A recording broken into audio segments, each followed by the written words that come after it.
se retrouve pour une nouvelle vidéo et il s'agit cette fois du book haul du mois de mars 2023. On est en mars 2024, j'ai pile un an de retard sur mes book hauls. Mais l'important c'est de vous les présenter à un moment donné. Dans ce book haul, vous aurez 10 livres. Voilà, je sais que pour certaines personnes ça paraîtra peut-être peu, mais je ne reçois aucun service de presse. Je m'achète vraiment tous mes livres comme je l'ai déjà dit dans le passé. Donc 10 livres par mois, sachant qu'il y en a un qui vient de la Fairy Loot. La Fairy Loot, c'est la box, donc il y a vraiment 50 € à peu près. J'estime que c'est déjà pas si mal que ça de présenter 10 livres pour un mois. On commence tout de suite avec le tome 1 des Campus Drivers de C.S. Quill chez Hugo Poche, qui est déjà lu, spoiler alerte, et ça a été un coup de cœur d'ailleurs. Est-ce que j'ai vraiment besoin de raconter les Campus Drivers? On va suivre en fait dans chaque tome un jeune homme. Ces jeunes hommes sont passionnés de voitures. Ils ont décidé lors de leur première année d'université de créer une application, les Campus Drivers, qui en fait sert aux jeunes femmes surtout afin de les transporter sur le campus d'un endroit à l'autre. Par exemple, si vous avez une soirée, que vous avez envie de faire la fête, de boire, que vous ne voulez pas prendre le volant de votre voiture, vous appelez un Campus Drivers via l'application. Ou si vous allez, pareil, à une soirée ou alors en ville, mais que vous devez prendre le bus, que vous n'êtes pas rassuré, parce qu'on sait que dans certaines villes, dans certains endroits, ça peut être des fois un peu tendu dans les bus, on peut avoir des mauvais regards, des pervers, enfin bref. Ça sert à ça, les Campus Drivers, et ils ont bien sûr des belles voitures. Là, c'est le tome 1 avec Lane, et la fille s'appelle quant à elle Lois. Lois Lane, comme dans Lois et Clark, un petit jeu que les copains de Lane adorent utiliser d'ailleurs. Et en fait, Lois, elle est en première année, elle, alors que Lane est en troisième, il me semble. On est à quelques jours de la rentrée. Et en fait, Lois, eh ben, elle s'est mise en colocation avec son petit copain qu'elle a depuis des années. Ils viennent de la même ville et tout ça. Et ils ont décidé qu'ils allaient aller dans la même université, entrer et vivre ensemble. Sauf que vraiment, mais quelques jours avant la rentrée, son mec la fout à la porte. Mais littéralement, il n'y a pas d'autre mot. Comme c'est lui qui a pris le loyer à sa charge, parce que c'est lui qui a mis le nom sur le bail, il la met dehors en lui disant gentiment, hein, c'est pas vraiment le cas, j'ai envie de vivre des expériences d'université. Autrement dit, j'ai envie d'aller m'envoyer en l'air, j'ai envie de me bourrer la gueule, et tu es sur mon chemin et tu me prives de tout ça. Donc il l'a mise à la porte de leur appartement. Sauf que quelques jours avant la rentrée, la pauvre Loïs, elle ne sait pas quoi faire. Elle ne veut surtout pas contacter sa famille qui lui dira on t'avait prévenu, etc. Et elle est là, en fait. Il me semble que Lane, ça se passe en fait dans l'immeuble de Lane. Voilà, ils avaient pris un appartement dans l'immeuble de Lane. Et il me semble qu'en fait, un matin, Lane descend et trouve cette jeune fille en pleurs qui tambourine derrière la porte. Et quand il rentre le soir, il trouve toujours cette jeune fille, toujours aussi dévastée, mais à bout de force, toujours au même endroit. Et il va finir par avoir pitié et lui dire mais qu'est-ce qui se passe? Et puis elle lui dit bah, mon mec m'a mis à la porte, j'ai nulle part où aller, il ne m'ouvre pas pour discuter, j'ai juste mon baluchon de vêtements et puis voilà. Donc il va lui proposer d'abord de venir pour boire un petit quelque chose, pour se réconforter un petit peu, mais en toute innocence. Hein. Et puis bah, par la suite, il va lui proposer, jusqu'à ce qu'elle puisse se retourner, de rester quelques jours chez lui, en espérant que quand l'université commencera, une chambre se libérera au sein des chambres universitaires. Voilà. Il va se passer bien sûr plein de choses entre eux. C'est pas vraiment un enemies to lovers, mais au début, ils s'apprécient pas tant que ça. Enfin, ils aiment bien se lancer des pics mutuellement. J'ai passé un super bon moment, mais ça, je vous en reparlerai. Donc, les Campus Drivers, le tome 1 de C.S. Quill chez Hugo Poche, qui est super mad pour le tome 1. Ensuite, j'ai reçu dans l'édition Fairy Loot Seven Facelets Scent de M.K. Lob. Très jolie petite édition Fairy Loot. Alors, c'est pas une édition standard de chez Fairy Loot. Elle est plus petite que la moyenne. Fort heureusement, ce jour-là, dans cette box-là, mars 2023, ils nous ont mis un goodies en plus, du coup, vu que le format n'était pas habituel. Très jolie édition. Au début, vous avez bien sûr fan art. Et à la fin, normalement, oui, voilà, ce n'est pas le même. Alors, pendant un moment, j'ai hésité à le garder. Il ne faisait pas tant envie que ça. Mais quand je l'ai rentré sur... quand j'ai été voir sur Booknode, j'ai vu qu'il y avait dans les thématiques LGBTQIA+. Vous savez que moi, j'aime bien lire de la diversité. Donc, à partir de là, je me suis dit, je vais lui donner sa chance. Et là, il va sortir, ou il vient de sortir, chez De Saxus, les 7 saints d'argent, je crois, ou quelque chose comme ça en français. Mais étant donné que moi, j'avais déjà l'édition Fer et Loot, je ne vais pas m'amuser à la reprendre en français. C'est vrai qu'en ce moment, pas mal de Saxus qui sortent ont eu des éditions Fer et Loot que je possède déjà. C'était le cas de Belladonna, c'était le cas aussi de La malédiction des os d'argent ou quelque chose comme ça, qui est sorti il n'y a pas très très longtemps, ou d'autres maisons d'édition comme Lumen avec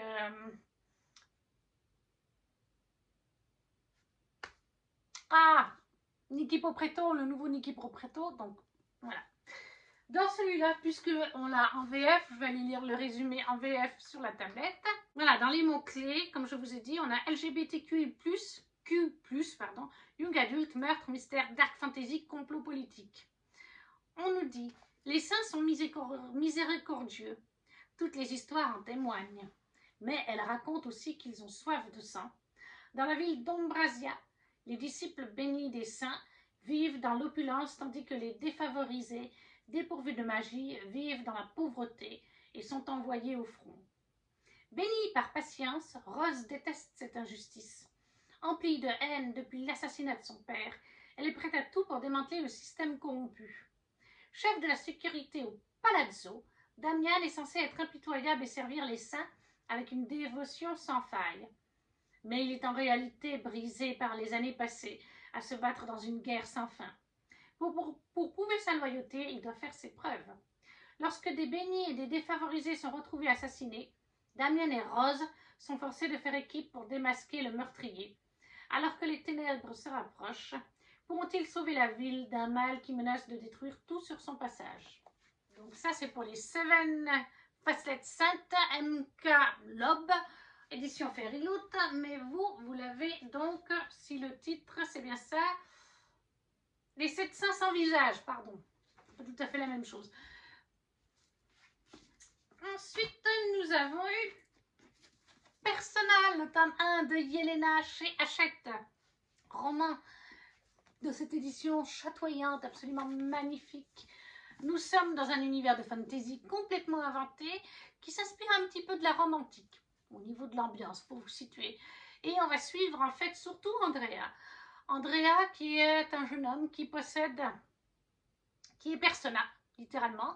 Il possède un don. Dans cet univers, soit vous n'avez pas de don, vous êtes tout à fait normal, soit vous avez un don. C'est les enfants qui possèdent en général un don. Ça leur vient de la lumière, si je me rappelle bien. La lumière, oui, tout à fait, parce que je l'ai lu aussi, spoiler alert, ça a été un coup de cœur. Et les enfants développent chacun un don. Par exemple, Persona, son don, Andrea, son don à lui, c'est que quand il porte un masque, il se métamorphose dans le personnage du masque. Son visage vraiment prend les traits du masque.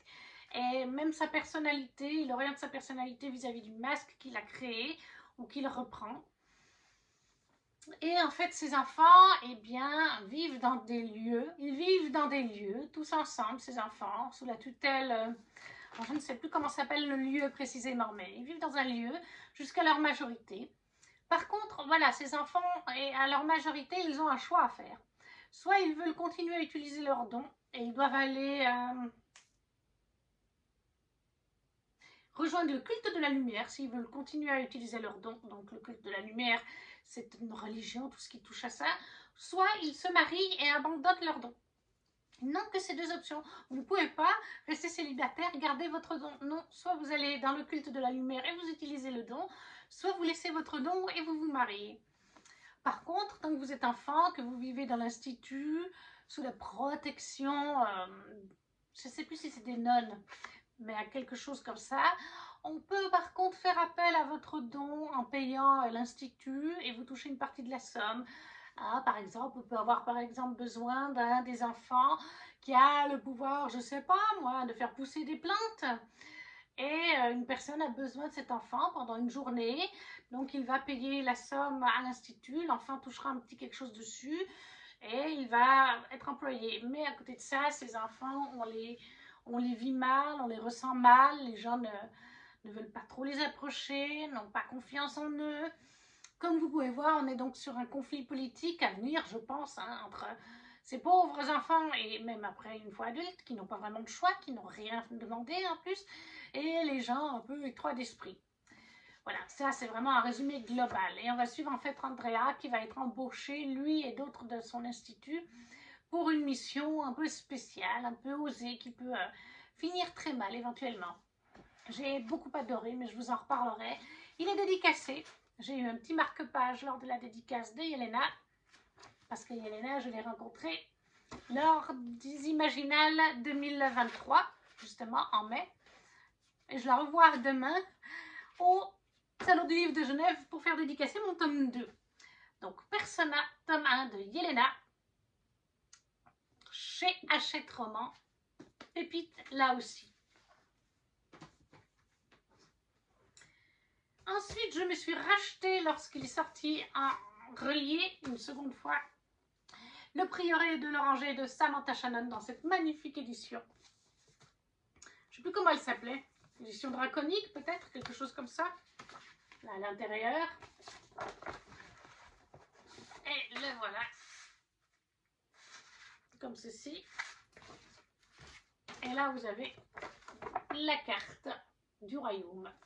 Des royaumes, pardon, la carte du monde. Je me les suis rachetée parce qu'en fait, moi je l'avais acheté en brochet lorsque j'ai repris la lecture de manière assidue, donc toute fin 2020, en décembre 2020 je l'avais acheté. Et en fait il n'y avait plus de relié à cette époque-là parce qu'il était déjà sorti depuis un bon moment. Il me faisait très envie, la vie de Kimi m'avait donné mais super envie. Et je l'ai tout de suite lu, tout de suite acheté, tout de suite lu, je l'ai dévoré en quelques jours. Mais déjà c'était le brochet, moi je préfère les reliés.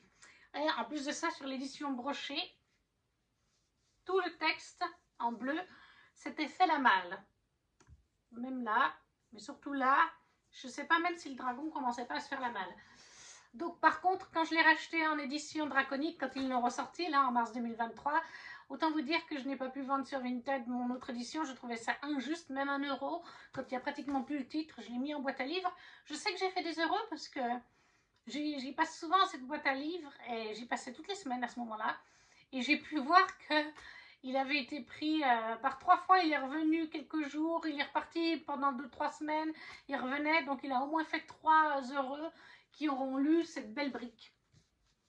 Donc ça, c'est pour la ressortie, quand ils ont refait une édition parce qu'ils voyaient que les gens le voulaient, des gens comme moi qui n'étaient pas là lors de sa sortie pour la première édition, et parce que oui, bien sûr, il y avait le même jour le préquel, un jour de nuit tombée, toujours donc de Samantha Shannon. Cette fois il est bleu, le voilà. C'est des belles briques. L'intérieur se présente comme ceci. Avec ça, il y a de quoi assommer un être humain. Donc forcément que j'allais me prendre. Ah oui, puis là, on a une jolie petite phrase. Voilà. Donc le préquel, lui, se passe mais des siècles et des siècles, des millénaires avant le prieuré de l'Oranger. Hein. C'est mieux quand même de lire le prieuré, je trouve, de lire le prieuré avant le préquel. Mais ça, c'est juste un avis personnel. Dans cette saga, cette duologie, on suit, en fait, on est dans de la high fantasy, qui peut être un petit peu complexe au début à comprendre. Je sais que pas mal de gens ont un petit peu galéré au début, parce qu'on a tout un univers de fantasy développé, qui est bien développé, tout un historique qui remonte à des siècles, surtout, puisqu'en plus, comme je vous dis, il y a le préquel qui est sorti 2-3 ans après. Donc on a vraiment des siècles d'historique, de différents royaumes, de différents peuples. On a des créatures magiques comme les dragons, comme les vivrins. On a des espèces, si on peut dire, de magiciens. C'est pas vraiment des magiciens, mais ils ont des pouvoirs, donc voilà. On va suivre, en fait, si on se base vis-à-vis du premier tome, plusieurs points de vue, ça de toute façon, oui. On va suivre, en fait, dans le premier tome, le tome de base, on suit une dragonnière. On va suivre une jeune femme qui est membre du prieuré de l'Oranger, donc une sorte de magicienne. On va suivre un alchimiste et d'autres personnages secondaires qui ont quand même quelques chapitres à leur actif, et d'autres personnages qu'on voit grâce aux principaux. C'est pareil dans celui-là, on va suivre une jeune femme qui va devenir une dragonnière. On va suivre des jeunes femmes qui font partie du prieuré de l'Oranger. À chaque fois, vous aurez de la romance classique, un petit peu, mais vous avez pas mal de romances LGBT, que ce soit du FF ou du MM. C'est vraiment un roman complet.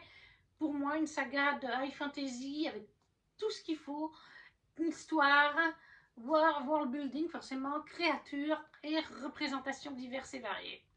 Donc voilà, les Samantha Shannon chez De Saxus en édition collector, Le prieuré de l'Oranger et Un jour de nuit tombée.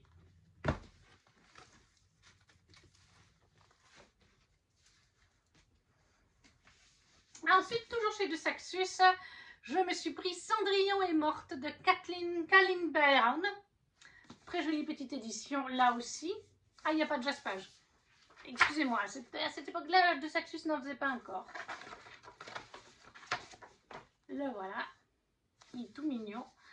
Dans Cendrillon est morte, on est dans un royaume inventé, un monde de fantasy, où en fait on est une centaine d'années ou quelque chose comme ça après l'histoire de Cendrillon, qui est une histoire vraie et qui inspire le royaume actuellement. Toutes les jeunes femmes à l'âge de Cendrillon doivent aller au bal annuel que le prince, le roi du royaume organise depuis 100 ans. Et là, les nobles, les garçons, surtout les nobles, oui, les nobles, le roi, le machin, tous ceux qui sont de la haute société vont alors choisir leur épouse. Sauf que notre Cendrillon, enfin c'est pas Cendrillon, hein, plutôt c'est... Comment t'appelles-tu? Voilà. Sauf que Sophia est une jeune femme qui n'a pas vraiment ce rêve de Cendrillon comme la plupart des jeunes filles. Elle, au contraire, elle rêverait en fait d'épouser Erin, qui est sa meilleure amie d'enfance. Elle est donc, comme vous le comprenez tout de suite, lesbienne.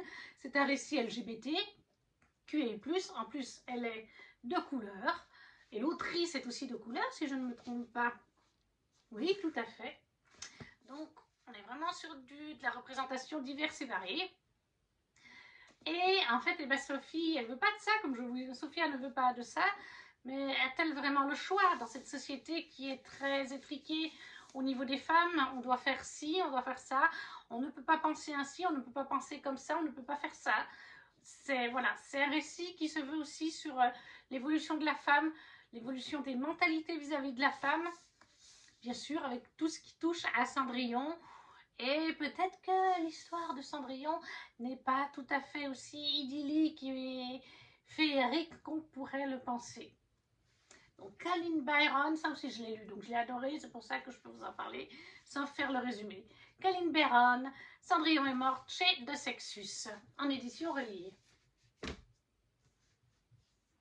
Ensuite, en anglais, je me suis pris A Light in the Flamme de Jennifer Larmant-Root, qui est la saga spin-off de From Blood and Ash, qui en français, je ne sais plus comment ils l'ont appelé, mais c'est donc le spin-off de la saga du sang et la cendre en français. Vous avez eu le tome 1 il y a quelques mois qui est sorti chez De Saxus. Là, c'est le tome 2. Il est lu aussi, ça a été aussi un coup de cœur, je vous en reparlerai à un moment donné. Dans cette saga spin-off de From Blood and Ash, on suit en fait Serah. Serah qui vient d'un royaume, ça se passe des siècles, des siècles, des siècles, des siècles, des millénaires avant la saga du sang et la cendre. Et Serah a été formée, c'est une princesse, mais personne ne le sait et personne ne connaît vraiment son existence. Sa famille l'a gardée secrète, car il y a une prophétie vis-à-vis du dieu de la mort, qui est actuellement Nyktos. Et vis-à-vis de cette prophétie, Serah a été élevée en parfaite séductrice, en parfaite... elle est parfaitement prête à se battre, elle sait se battre et tout ça, parce que vis-à-vis de la prophétie que les êtres humains ont interprétée, il faudra que Serah épouse Nyktos, parce que il y a eu un deal qui a été fait avec le dieu de la mort il y a des centaines d'années ou quelque chose comme ça. La première fille de la lignée qui naîtra de la famille Myriel devra alors épouser le roi, le dieu des morts. Et ça va tomber sur Serah. Sauf que ça ne va pas se passer comme prévu. Lorsque le dieu des morts va venir la chercher, il ne va pas vouloir d'elle. Du coup, elle va être un poids mort pour sa famille, elle va être un peu rejetée de sa famille tout en étant leur arme secrète, puisqu'elle avait été formée depuis toute petite au combat, à plein de choses du genre. Et à un moment donné, peut-être que les chemins de Niktos et de Serra se recroiseront. Je ne veux pas vous en dire plus. C'est une saga spin-off qui est importante pour lire aussi Le sang et la cendre, surtout à partir du tome 4, je dirais. Parce que dans le tome 4 du sang et la cendre, commencent à apparaître des personnages qu'on voit dans le spin-off. Et là, je suis en train de lire le tome 5 du sang et la cendre, en anglais, je suis en train de le lire. Et on a beaucoup de noms de dieux. Alors, pas les dieux suprêmes des divinités, on va les appeler comme ça, mineurs, qui les noms apparaissent, voilà, Hawk, Kiran en parle, et ces noms-là apparaissent dans cette saga. C'est des personnages qui sont vivants, actifs dans cette saga. Donc c'est important, il y a des prophéties qui connectent les deux sagas, et la mythologie des dieux se rejoint à partir de la fin du tome 4 de From Blood and Ash. Donc c'est important de lire dans les ordres que JLA les sort actuellement. Donc, A Light in the Flame de Jennifer Larmont-Root, c'est l'édition en anglais qui est chez Blue Box Press. Voilà, à chaque fois j'oublie. Moi j'ai oublié de vous montrer, c'est un collector aussi. Si je vous montre pas comment il est dessous, c'est pas vraiment sympathique pour vous. Le voilà. Ah, par contre en VO il n'y a jamais rien, hein. En anglais c'est rare. Et derrière il est comme ça. Ensuite, je me suis pris l'édition reliée du Pont des Tempêtes de Daniel L. Jensen chez Brajlon. Cette édition magnifique qu'on a vu passer d'un peu partout, je pense, avec ce magnifique zaspage. Voilà, je vous le remonte peut-être comme ça. Avec à l'intérieur ce magnifique fan art d'Oren et de Lara. Le dessous, tout très joli. Et avec, en VF, on a eu droit aussi à une très belle carte des royaumes. Et on va suivre en fait le royaume d'Itikana qui est là, qui est constitué de ponts pour aller d'une île à l'autre. Et on va suivre en fait Lara, qui a vécu avec ses sœurs et formée aux arts des poisons, de la bataille, de la séduction, pour que son père, le roi d'un royaume adverse, bon, ils sont quand même souvent en conflit, là choisissent une de ses filles, celle qui sera la meilleure, afin de devenir l'épouse d'Aren. C'est un pacte qui a été fait avec les parents d'Aren quand ils étaient encore roi et reine et vivants, que le prince Aren épouserait une des jeunes filles de ce royaume. Et le père de Lara en a profité pour former ses filles à ces différents arts, dans le but qu'une fois mariée, la fille en question espionne son mari, comprenne comment fonctionnent les ponts dans les îles d'Itikana, du royaume d'Itikana, comment fonctionne l'armée du royaume, etc., pour donner les informations à son père, et le moment venu pour qu'elle tue Aren, son mari, afin que son père devienne le roi de cet autre royaume. Car bien sûr, vous imaginez bien, on ne peut transporter les marchandises que par les îles d'Itikana et par ces ponts, ou par des bateaux, mais ça prend beaucoup plus de temps, il y a des dangers. Donc, avoir le pouvoir sur les îles d'Itikana, c'est ce que tous les royaumes aimeraient, tous les royaumes alentours aimeraient. Voilà. Mais bien vite, Lara va se rendre compte d'autres choses, vous en doutez bien. Là, on est vraiment sur un Enemies to Lovers. Lui aussi, il est lu. Pratiquement tous les livres de cette pile à lire, de ce book haul, sont lus. Donc ça, c'est bien. Ça a été un coup de cœur. Daniel L. Jensen, le tome 1 du Pont des Tempêtes, chez Brajlon, dans cette magnifique édition qui brille de mille feux. Et le dernier livre, L'appel du pouvoir sous l'œil d'Ouija, de Pauline Mélin, dont la couverture est par Tiff. Regardez-moi comme elle est belle. On comprend tout de suite, hein, on est sur de la mythologie égyptienne. On change un petit peu, j'adore les mythologies, surtout la grecque, mais j'ai envie de découvrir d'autres mythologies. Enfin, je les connais, parce que j'adore les mythologies, mais j'ai envie de lire d'autres choses. Et en fait, c'est grâce à Tiff que j'ai connu ce roman, parce que Tiff a fait la couverture et elle nous l'a présenté lorsqu'il était en campagne Ulule. Donc j'ai participé tout de suite à sa création et il est du coup, si je ne me trompe pas, oui voilà, il est dédicacé par Pauline. Et là, lui je ne l'ai pas encore lu. C'est le seul livre de ce book haul que je n'ai pas encore lu. Mais ça ne saurait tarder, surtout que j'ai précommandé le tome 2 sur le site de Pauline Melun, qui vient de sortir une année après. Bah oui, pile poil. Qu'est-ce qu'on nous dit? Empire Lagides, 221 avant Jésus-Christ. Depuis que son jumeau s'est emparé du trône, Isis n'a plus qu'une idée en tête. Récupérer la couronne qui lui revient de droit. Pourquoi, en tant que femme, ne pourrait-elle pas gouverner? Décidée à lutter pour le pouvoir et pour sa vie, elle embarque pour Byzance dans l'espoir de trouver du soutien auprès de sa tante. Mais son plan ne se déroule pas comme prévu. Échouée sur l'île de Terra, où personne ne connaît sa véritable identité, elle est déterminée à se battre. Pourtant, sa rencontre avec Thios pourrait bien tout changer. L'attrait de la liberté surpassera-t-il l'appel du pouvoir? Voilà, donc moi il me fait très envie, lui aussi. Par contre j'ai perdu, voilà, j'avais reçu un marque-page pendant la campagne Ulule.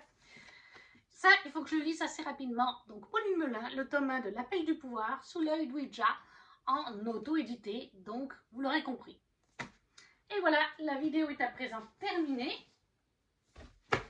J'ai fait une petite coupure, le temps de vous faire la pile de livres de ce book haul. N'hésitez pas à me dire si vous avez lu certains de ces livres, s'ils vous font envie, si vous les avez lus, ce que vous en avez pensé, si vous ne savez pas quoi mettre. Un simple petit emoji pour soutenir la chaîne avec un petit pouce, ça fait toujours plaisir. Et nous, on se retrouve très vite pour une prochaine vidéo. Ciao, ciao!